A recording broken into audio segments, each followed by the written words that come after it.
Selamat datang kembali di Era Entertainment. Selamat datang kembali di The Golden Cross Playlist. Seperti biasa hari ini kita akan melanjutkan review saham part yang ke-359. Namun sebelumnya bagi teman-teman yang mungkin belum subscribe channel YouTube ini, sekali lagi jangan lupa tekan tombol subscribe, nyalakan lonceng notifikasinya agar teman-teman tidak pernah ketinggalan informasi-informasi terbaru dari channel ini. Di part yang ke-359 kali ini, kita akan kembali mereview ada 6 saham, di mana saham Tower, MTK, MTDL, BTPN, MDKA, dan Bina yang telah teman-teman request. Ada beberapa juga yang telah request, contoh seperti saham BABP, kemudian BHIT, katanya right issue, apakah mau ditebus atau tidak. Sepertinya kalau teman-teman nonton di video yang ada part itu, sepertinya sudah saya pernah informasikan ya, bahwa kalau memang harga right issue-nya lebih tinggi dibandingkan harga market, ya lebih baik kita beli di market saja. Tapi kalau misalkan harga right issue-nya lebih rendah, sedangkan di harga marketnya ada potensi gap yang cukup besar, ya bisa dipertimbangkan untuk ambil. Jadi itu kembali lagi kepada harga right issue-nya berapa, kemudian teman-teman bisa hitung teoritisnya berapa, nanti bisa tentukan tuh apakah harga itu layak untuk ditebus atau tidak.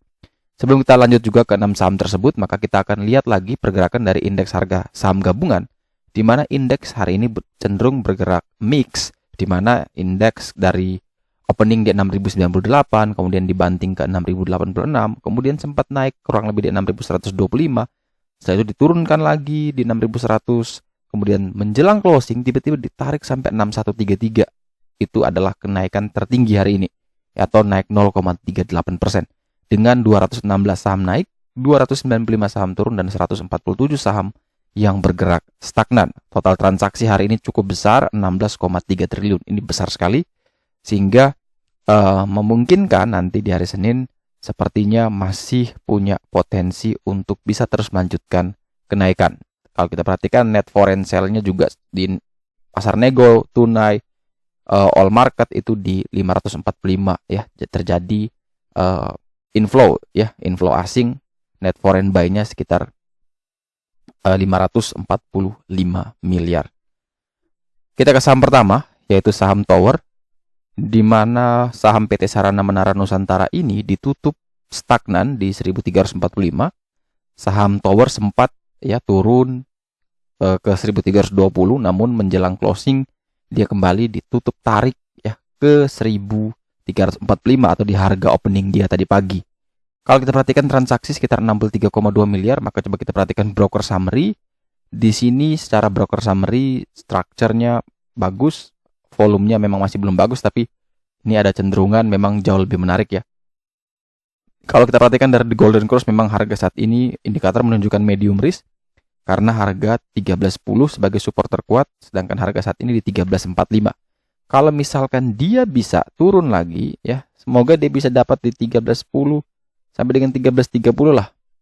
Kalau memang dia masih bisa bermain di area ini, bisa dipertimbangkan entry. Asalkan ketika jebol di bawah 1310, wajib teman-teman cut loss dulu ya di 1280 sampai dengan 1285 ya kalau tidak salah ini.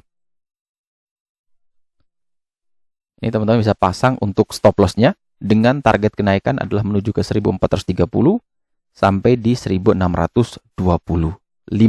Kemudian ada yang bertanya juga efek dari merger dari Tower ya. Ini mungkin akuisisi atas SUPR ya, mungkin yang dimaksud itu. Kalau saya sih melihatnya ini tetap positif karena yang tadinya ini pesaing ya, ini pesaing Menara termasuk TBIG, SUPR itu sekarang pesaingnya diakuisisi. Artinya apa? Persaingan itu akan semakin berkurang, tapi pasar dari Tower ini semakin besar ya, karena menara-menara dari SUPR otomatis nanti akan dikonsol ke Tower juga ya. Jadi dia pakai anak usahanya, Profesional Telekomunikasi Indonesia, Protelindo, terhadap 90% PT Solusi Tunas Pratama ya, atau SUPR. Jadi ini kabar baik seharusnya, karena SUPR ini tercatat memiliki sekitar 6.410 unit menara dengan 12.417 tenan ya. Ini luar biasa, dan ini mungkin bisa berdampak positif terhadap laporan keuangan baik top line maupun bottom line dari tower. Jadi kalau saya sih optimis kalau dari berita tersebut, tapi apakah sentimen tersebut bisa langsung tercermin dari kenaikan harganya? Tentu jawabannya juga tidak bisa langsung karena harus ada pembuktian. Kadang ada berita, baru informasi, baru news yang belum fix ya, dan resmi dari perusahaan keluar, itu kadang harga saham sudah terbang lebih dulu tinggi naiknya. Tiba-tiba misalkan dibantah ya tinggal koreksi. Ada juga ketika news positif itu telah dikeluarkan perusahaan, harga sahamnya malah justru turun dulu. Nah ini balik lagi ya, ini adalah behavior, adalah perilaku, pola-pola perilaku yang mana ini murni dari psikologi. Jadi kalau misalkan teman-teman selama ada sentimen positif, kemudian selama juga sentimen positif itu punya efek, maka teman-teman tinggal lihat nih, apakah efek ini bisa dalam jangka panjang atau bisa dalam jangka pendek. Nah kalau tower sih memang ini baru terlihat jangka panjang ya. Ini mungkin dalam beberapa tahun ke depan ya mungkin tower masih bisa akan lebih bagus lagi kenaikan harga sahamnya. Tapi kalau kita lihat karena kita mau trading untuk hari Senin, ya tentu kita tidak bisa melihat itu lebih panjang karena sekali lagi time frame trading kita itu kan pendek. Ada yang kita bisa pakai buat scalping, ada yang kita bisa buat untuk daily trading, ada yang kita bisa buat untuk swing trading, ada momentum trading, ada kita buat untuk yang long term trading. Itu semua tergantung dari kita masing-masing. Jadi kalau khusus untuk tower, karena kita akan lihat di hari Senin, mungkin kita tradingkan di hari Senin, maka kita lihat yang ada saat ini, di mana dengan adanya sentimen positif tersebut semoga bisa membantu push harga tower. Tapi kalau teknikal memang dia murni lihat teknikal. Sentimen-sentimen tersebut itu hanya sebagai ibarat sebagai bahan bakar tambahan yang bisa mendorong lebih cepat, baik dia naik ke atas atau dibanting. Nah, kalau untuk tower, karena dia dekat dengan support terkuat, maka selama masih bertahan di atas 1310 ya tower masih aman. Kemudian dari Bandar Mulungi juga masih aman, artinya masih ada akumulasi, masih menarik, masih ditahan. Yang penting adalah level 1310 itu mampu dipertahankan, teman-teman bisa pertimbangkan untuk entry. Jebol di bawah itu, kalau sudah punya barang wajib prepare cut loss di 1280, 1285. Kalau belum punya barangnya, mending wait and see terlebih dahulu. Selanjutnya adalah saham MTech. Ini juga saham yang saya informasikan ke dalam grup ya. Teman-teman mohon maaf juga, kita ada dua grup. Memang ada grup publik yang di Joran Investama yang memang mohon maaf itu jarang sekali aktif. Karena itu saya cuman membuat agar akun itu tidak dipakai oleh penipu. Karena kemarin tuh ada yang memakai atas nama Joran Group. Itu kan kita sudah buat duluan. Kemudian kita karena mau private, akhirnya nama itu dipakai sama orang lain dan kita tidak bisa klaim lagi nama tersebut. Kita perdebatan, akhirnya saya umumkan bahwa itu penipuan, kemudian saya ganti baru. Ternyata mungkin orang itu lupa, dia ganti yang lain. Saya bisa ambil kembali nama tersebut, hanya itu saya simpan. Nah sekarang juga sama nih yang Joran grup ini juga saya hanya mengamankan. Jadi banyak yang masuk, kemudian karena tidak ada kehidupan ada yang langsung keluar juga. Jadi saya mohon maaf untuk itu. Tapi yang grup satunya itu memang dari alumni-alumni ya yang ikut webinar, itulah mereka berkumpul di sana. Itu yang biasanya saya sharing ke sana. Karena kebetulan saya sendiri yang saat ini masih aktif sharing ya. Ada beberapa admin yang awal-awal saja membantu, tapi saat ini mungkin dengan kesibukan mereka masih belum sempat berbagi. Jadi kita punya 3 admin tapi 3-3-nya tidak berbagi dan saya sendiri yang tangani di grup tersebut, sehingga sangat susah buat saya untuk berbagi lagi dengan grup publik itu. Jadi tadi di MTK saya informasikan tadi di 1960 dan selang 10 menit setelah itu dia langsung terbang ke 1985 dan terus ke 2000 dan terus ke 2030. Dan ternyata setelah closing dibanting ternyata ke 2030. Ke 1930 atau hanya naik tipis 0,26%. Tapi yang menjadi menariknya memang adalah ya di level ini MTech masih aman karena dia punya level support terkuat di 1900. Selama dia masih belum turun di bawah 1900 ya MTech aman-aman saja.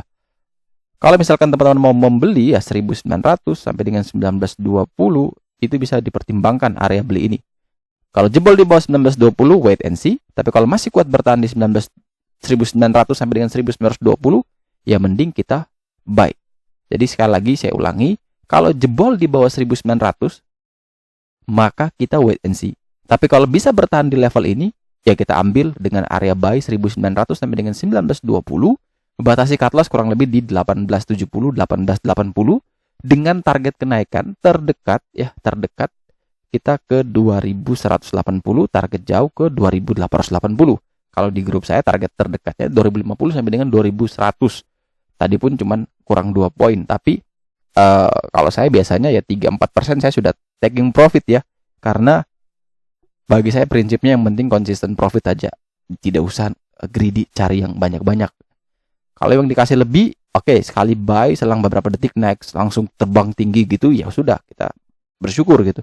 Tapi kalau dia naiknya perlahan ya udah 3-4% dibungkus aja kalau saya pribadi. Karena balik lagi nih, market 2021 nih ibaratnya itu ya sudah naik tinggi ya bisa jadi balik lagi di harga yang itu. Jadi tidak terlalu buru-buru.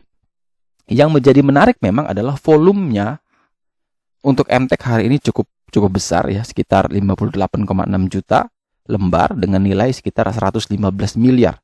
Dan coba kita perhatikan dari broker summary, memang di sini kalau saya pribadi saya suka dari volumenya, saya suka dari strukturnya, dan selama dia bisa kuat bertahan di 1900 maka saya masih yakin potensi kenaikan MTK masih ada. Kalau memang bisa bertahan di 1900, kalau jebol di bawah itu dan formasinya berubah tentu ini sudah tidak bagus lagi. Jadi tetap dikawal di hari Senin, lihat nanti formasi seperti apa. Jadi jujur MTK itu tadi karena screeningnya by bandarmologi ya. Jadi pas saya lihat bandarmologinya bagus, langsung saya cek chartnya, ternyata chartnya bagus, langsung saya informasikan ke grup bahwa ini menarik. Jadi memang kadang kita bisa ya screening by technical, bisa screening by bandarmologi, bisa screening by fundamental, bisa screening by sentimen, itu semua bisa kita pakai. Yang penting satu tujuannya yaitu cuan. Selanjutnya kita punya saham Metro Data Electronics dengan kode emiten MTDL, di mana MTDL hari ini ditutup naik 6,2% di harga 2.910. MTDL sendiri berhasil menembus PBH di 2910, sempat 2970, namun closingnya tepat bertahan di PBH. Nah, ini adalah support baru dari MTDL karena dia sudah tembus kemudian turun, maka otomatis ini jadi support baru ya. Ini 2910. Kita coba gambarkan. Dan ini 2970. Jadi ketika dia sudah tembus breakout 2970 dan dia turun, maka ini sudah jadi support. Support baru dari MTDL alias support terkuatnya. Karena sebelumnya di 2510 support terkuatnya, saat ini sudah berubah di 2910. Kalau 2910 itu mampu dipertahankan, maka potensi MTDL masih bisa terus lanjut dengan next target ke 3.300. Tapi kalau jebol di bawah itu, maka lebih baik, lebih disarankan, mending tunggu lagi di 2510, 2550 ya. 2510 sampai dengan 2550. Itu lebih baik kita tunggu di sana. Tapi kalau bisa bertahan di 2910, silakan. Bisa dipertimbangkan entry juga. 2910, 2930, target ke 3.300. Batasi cut loss kurang lebih di 2.870, 2.880. Kalau kita lihat transaksi secara value di sini sekitar 40 miliar, maka coba kita perhatikan dari broker summary. Kalau dari broker summary, saya pribadi ini melihat ini masih menarik ya. Asalkan sekali lagi level PBH-nya di 2910 mampu dipertahankan. Kalau itu bisa dipertahankan, maka potensi kenaikan dari MTDL masih bisa terus berlanjut. Selanjutnya kita punya saham BTPN, di mana saham ini ditutup naik tipis ditutup di 2760 ya. Ini sepertinya ada kesalahan. Ini saya cek dari RTI di 2760, sedangkan di data ini 2780. Jadi ini kita coret dulu. Kita ganti harga sebenarnya adalah 2760 ya. Ini harga sebenarnya.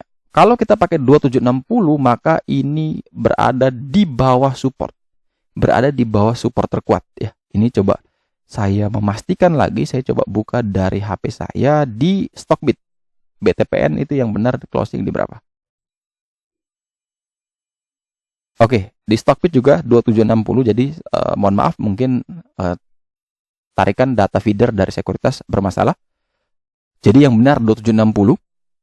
Dia sempat ke 2790 hari ini dan akhirnya tidak mampu untuk menembus area PBL di 2770. Ini masih krusial. Selama dia masih belum melewati 2770, maka mending lebih disarankan wait and see. Tapi kalau misalkan besok BTPN mampu melewati, ya mampu breakout dari 2770, silakan buy.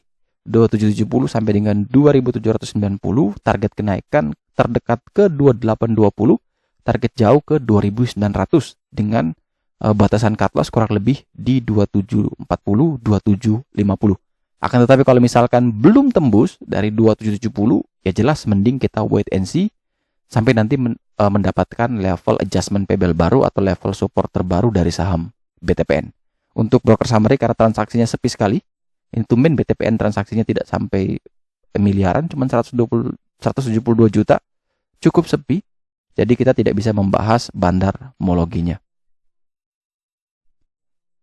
Kemudian berikutnya kita punya saham Merdeka Copper Gold dengan kode emiten MDKA, di mana saham MDKA tadi pagi sempat dibuka dibanting 2680, sempat ke 2660, namun tiba-tiba ditarik sampai 2780. Namun setelah itu dia leto lagi, dia turun ke 2720, dia melempem lagi ke 2720. Tapi memang indikator di sini 2720 itu masih dekat dengan PBL di 2670. Artinya kurang lebih sekitar ada 5 tick ya, kurang lebih 5-6 tick. Dan indikator masih menunjukkan ini adalah low risk, sehingga selama dia masih bertahan di atas 2670, maka MDKA masih aman.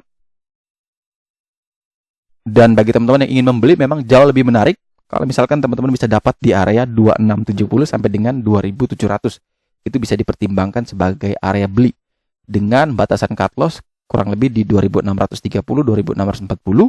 Target kenaikan adalah menuju ke 2910, itu adalah PBH, dan target jauh ke 3060. Akan tetapi kalau misalkan opening langsung dibanting di bawah 2670, ya jelas wait and see. Misalkan ini 2670, opening dibanting, katakan di 2640 openingnya, dan setelah itu tiba-tiba dia bisa naik lagi dan bisa breakout lagi 2670, ya bisa dipertimbangkan entry ulang ya. Tapi kalau misalkan dia pagi-pagi turun, tertahan di 2670 sampai dengan 2700, maka bisa dipertimbangkan entry di situ dengan target ke 2910 dan 3060. Kalau kita perhatikan dari broker summary, ini tekanan sell-nya itu cukup besar sekali, walaupun secara structure saya suka. Ini structure-nya bagus, tapi tekanan jualnya begitu masif ya. Ini tinggal lihat hari Senin nanti ada perubahan-perubahan seperti apa, yang mana memang ini pasti akan saya masukkan ke dalam watchlist saya juga, karena cara structure menarik, tinggal permasalahan di volume nih. Technical oke, structure-nya oke, tapi volumenya masih belum terlalu oke, sehingga kita lihat Senin nanti. Kalau volumenya bagus, maka ini bisa dijadikan pilihan untuk ditradingkan. Dan saham terakhir adalah saham Bank Ina Perdana atau dengan kode emiten BINA, di mana saham ini ditutup naik 8,77%. Tadi pagi opening langsung di 4.100, langsung ada gap up, cuman low di 4.080, dan setelah itu dia sempat ke 4.980. Setahu saya 4.980 itu adalah auto rejection atas.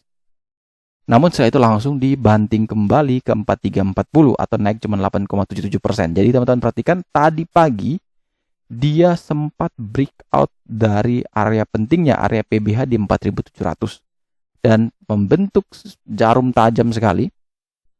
Penurunannya cukup masif sekali, dari mungkin plus 24% tinggal 8,77%. Jadi kalau yang kejar-kejar di pucuk, yang beli di 4.900-an, ya jelas ini sudah nyangkut parah. Oke, sudah nyangkut parah harusnya. Dan BINA kalau tidak salah pernah kita pernah kita ulas juga di part sebelumnya, kurang lebih 3 atau 4 part sebelumnya, bahwa itu dia masih konsolidasi di sini. dan seharusnya itu mungkin bisa diambil posisi ya waktu itu ya. Tapi sekarang sudah tinggi, apakah dia masih bisa lanjut lagi? Tergantung. Karena harga sekarang di 4340, jarak antara harga saat ini dengan next target 4700 itu juga jauh, dengan level support di 3710 itu juga jauh ya. Cuman terdekat di sini nih 3990 atau di 4000. Jadi kalau misalkan mau entry buy, ya lebih baik saya sarankan ya lebih baik tunggu dulu, sabar.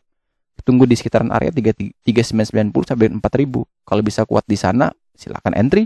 Kalau itu ternyata jebol lagi, ya tunggu lagi di 3710, 3750.